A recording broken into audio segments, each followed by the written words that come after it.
जय हिंद। देखिए, यूक्रेन में जो अभी घमासान चल रहा है, इसमें यह चीज समझना है कि रूस किसके साथ है। ये रहा यूक्रेन। अब यूक्रेन पहले तो यूएसएसआर का ही हिस्सा था, लेकिन 1991 में यूक्रेन टूट गया। यूक्रेन में चेर्नोबिल परमाणु दुर्घटना हुआ था, जो अक्सर एग्जाम में क्वेश्चन पूछता है। यूक्रेन की राजधानी कीव है। यूक्रेन जो है, यहाँ पर एक घास का मैदान पाया जाता है, जिसे स्टेपी घास के मैदान के नाम से जाना जाता है। यूक्रेन जो है, ये यहाँ पर, अब देखिए, यूक्रेन यूरोपीय यूनियन के साथ मिलता गया। रूस चुपचाप रहा यूरोपीय यूनियन के साथ, लेकिन अभी क्या है कि ये नाटो का सदस्य बनने जा रहा है। नाटो 29 के जगह 30 देशों का एक सैनिक संगठन हो गया है। इनका कहना है कि कोई हम 30 पे मारेगा तो हम 30 मिलकर मारेंगे। तो अब बताइए, अगर यूक्रेन जो है ये नाटो का सदस्य बन जाएगा तो कल को इसके रूस से युद्ध हो जाएंगे। इसलिए रूस के लिए अभी करो या मरो की स्थिति हो गई है। अब रूस को अमेरिका धमका रहा है। रूस जो है इस यूक्रेन बॉर्डर पे 1 लाख सैनिक तैनात कर रखा है, जबकि इसकी यूक्रेन के पास टोटल 2.5 लाख की फौज ही है, और वो ऑलरेडी 1 लाख पहुंचा चुका है यहाँ पर। और रूस हर हाल में पावरफुल है। जो बाइडन जो है वो रूस को धमकी दे चुके हैं। इनका कहना है कि अगर रूस ऐसा करता है तो उसके ऊपर आर्थिक सैंक्शन लगा दिए जाएंगे।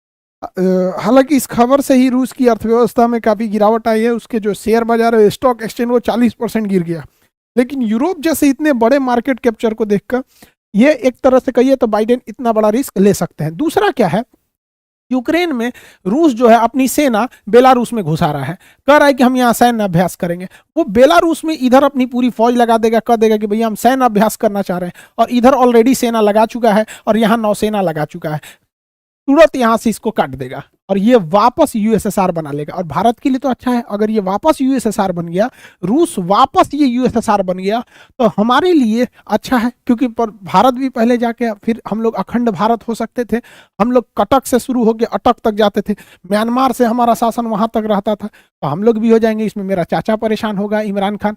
तो देखना क्या है कि कौन किधर है। आपके हिसाब से क्या सही लगता है इसमें, कि हमें किसका साथ देना चाहिए। हालांकि भारत को इसमें न्यूट्रल स्टैंड रहना चाहिए। क्यों न्यूट्रल स्टैंड रहना चाहिए? इसलिए न्यूट्रल स्टैंड रहना चाहिए क्योंकि अमेरिका ससुरा किसी का नहीं है।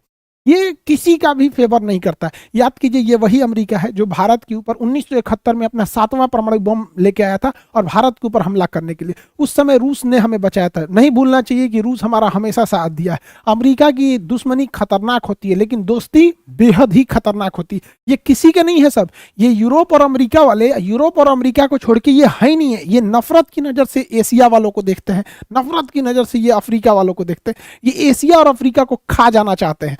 दक्षिणी अमेरिका में इनका जमता नहीं है।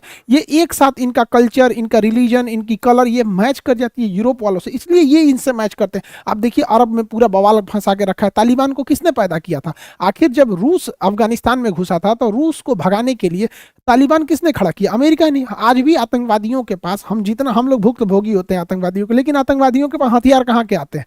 या तो वो अमेरिका के मेड रहेंगे या तो फिर रूस के रहेंगे। तो इनके चक्कर में हम लोग क्यों भुगतेंगे? हम लोग को इसे साइलेंटली देखते रहना चाहिए कि क्या हो रहा है, क्या नहीं हो रहा है। रूस समझे, रूस अच्छा समझ सकता है। हालांकि जो बाइडन अब ऑलरेडी अफगानिस्तान गंवा चुके हैं, इनकी बात चाइना मान नहीं रहा है। और अगर यूक्रेन भी गया ना, तो फिर जो बाइडन की तो पूरी फजीहत हो जाएगी अच्छे से। इसलिए हम लोग को अभी इसमें साइलेंट बना के रखते रहना है, जो ही वही ज्यादा हमारे लिए सही रहेगा।